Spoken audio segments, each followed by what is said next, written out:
Sa atin namang good news, 545 na mag-aaral ng Dona Victoria Q. Zarate Elementary School binusog sa feeding program ng Ifmdagupan. Para sa detalye, nandito si Idol Tita Ronnie.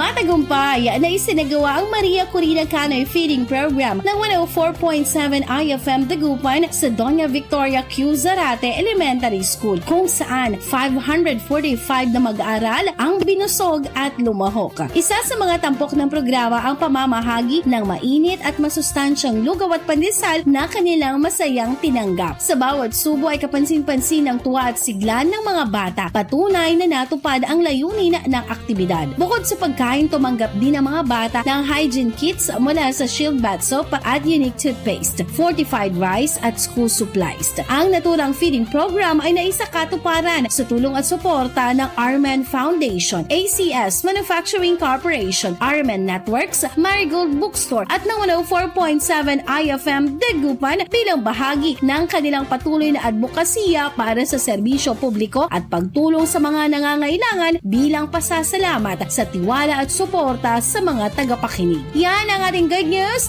for today. Ako si Idol Tita Ronnie Tatak IFM. IFM News. IFM News. IFM News.